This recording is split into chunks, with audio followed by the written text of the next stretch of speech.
Technology for unmanned aerial vehicles, UAVs, or drones, which can be the size of an airplane, apparently, or as small as a fly. The FAA is opening up the opportunity for a new industry of this nature with a multitude of uses, at the same time, presumably, beginning to cope with the possibility of some kinds of abuse. And we're going to talk about those now. Ryan Calo is Director of Privacy and Robotics at Stanford Law School's Center for Internet and Society. He's also an incoming law professor at the University of Washington. His research focuses on the intersection of law and technology. And do they intersect here? Professor, good to have you on our show. Good to be here. What are some of your concerns? My concerns have to do with the fact that as costs of surveillance go down, as Sean was alluding to, those surveillance activities could end up going up. And so you could see a lot more surveillance of a couple different kinds being done by law enforcement and potentially also by commercial or even personal interests. Describe some of the concerns that you have. Well, imagine that if you're a police force and you have suddenly have the ability to watch an entire neighborhood. Perhaps what you do is you set an autonomous drone to sort of rove around the neighborhood looking for infractions. Or maybe you decide that somebody just looks a little fishy, and what you decide is that you're going to follow that individual around the neighborhood and see what they do. There are real potential implications for civil liberties, especially as the government starts to use these devices more and more. What about being able to follow a potential suspect and perhaps prevent a crime? Look, there's always going to be a good reason to deploy drones, and there's also good reason for police to have solid investigation tools. But there have to be limits. I mean, we can't just... for instance, we could have a rule that allowed people to follow you into your house on the view that we'd catch more crime if we could get access to the interior of the home. But we set limits in this society. And so the question is whether drones upset that balance that we've struck between our security and interests and our crime detection interests and people's civil liberties. I think everybody listening can imagine what the potential abuses might be if you had a robot and an unmanned aerial vehicle the size of a fly. But tell us about what you think about some of the issues and how there might be enforcement of some sort of new privacy law. Right. Well, actually, I think that one good thing about the domestic use of drones, and there are many, I actually believe this is a potentially wonderful, transformative technology, but one good thing is I think it's going to force a national conversation around privacy. And the reason that is because historically, privacy law has lagged behind developments in technology, right? I mean, we're still using a law from 1986, I believe, in order to govern the circumstances under which the government can get your electronic communications like your email. Now think about, back in the mid-'80s, people were using Discman, and we hadn't invented the internet quite yet. And so there's always been this lag. And the thing is that I think people will, for once, be really deeply uncomfortable with the notion that there are these small or large robots flying around their cities in an effort to surveil them. And I think that's going to actually force us to re-examine some of the privacy law in the books, which today actually guarantee very little privacy, at least in public or from a public vantage. Aren't there going to be a lot of people, though, who really want to get a hold of them? Who really want to get a hold of the drones? Yeah, right. Sure. Well, absolutely. And look, these things are potentially very, very useful, not just to law enforcement, but to firefighters, to researchers. There's a lot of great applications. But, I doubt we're going to see those nice, innovative, wonderful, beneficial uses if we don't get a handle on the privacy question first. Because, again, I think there's going to be a big public backlash, and you're already beginning to see it. There's quite a number of consumer groups and others who are deeply invested in this question of pressuring the FAA, the Federal Aviation Administration, to look at the privacy repercussions of the deployment of drones by the government and by commercial interests. And unless we get over that hurdle, we're not going to get to all those benefits that we all see in these things. Is the FAA required to take this into consideration by this law that was signed by the President on Valentine's Day, February 14th? Not expressly.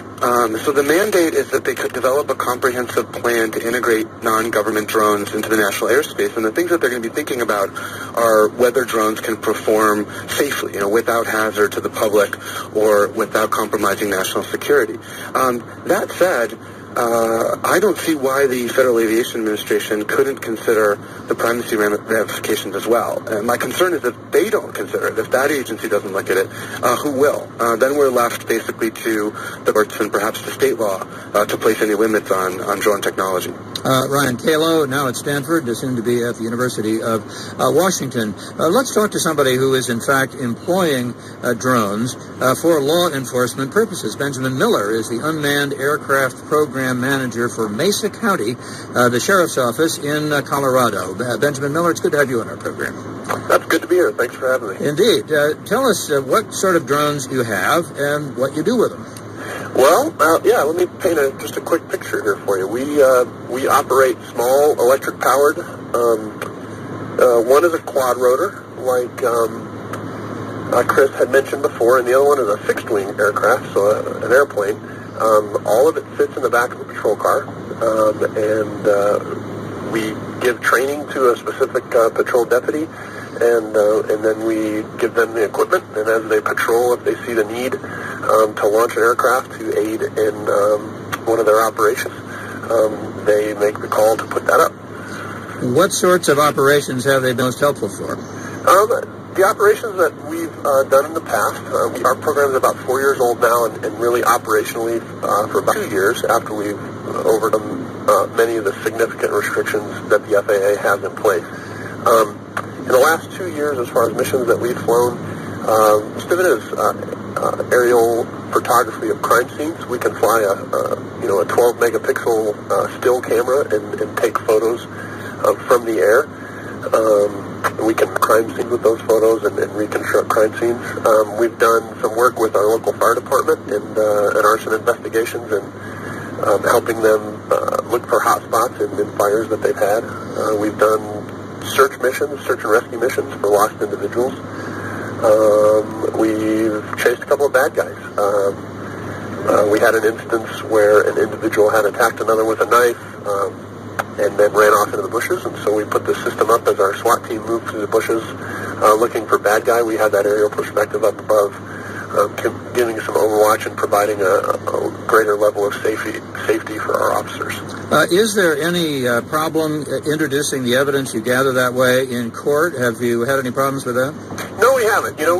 I think one of the things I'm most proud about our program is that we've done our due diligence in looking at the Fourth Amendment and search and seizure laws as pertains to aerial searches. And what we found is that basically if you're in an area and you have that legitimate expectation of privacy, something that the courts would support, we can't fly below 400 feet and look into that area that you have a legitimate expectation of privacy. The common term would be you're in your backyard and you have a privacy fence up, to the point where if I'm standing on the street or we're driving by, we can't see into your backyard.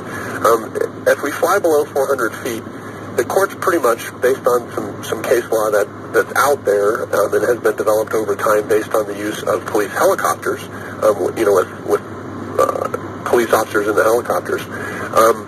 That case law really says that if you're flying below 400 feet from that vantage point, then there probably is still a legitimate expectation of privacy, and in that case, that operation would be deemed a search, and we'd need to go get a search warrant from a judge. Don't you have a camera with a zoom? We do have a camera with a zoom, but I think one of the big overstatements here is that camera with the zoom has a capability to see effectively from altitudes greater than 400 feet off the ground, and that's really not the case. In 4 years, what we've found is there's really not an affordable technology or really any technology at that point in that form factor that really has the capability to provide us anything that's really effective from altitudes greater than 400 feet. One of my early on frustrations, when in first working with the FAA was this limit that we can't fly over 400 feet. But what we realized very early on was that that's really not that big a deal because we can't fly equipment that does any good for us over 400 feet. You can read license plates from a satellite. I would assume, though, you could get the technology to surveil from almost any elevation if you could afford it. Yeah, absolutely. But I think you just made a key point there, if we could afford it. Mm-hmm. I think one of the misconceptions in the use of unmanned systems or UAVs or drones, what have you, in law enforcement is that, it's all about this new technology. And really it's not. It's not about the technology. It's about a new way to fly that's affordable. We fly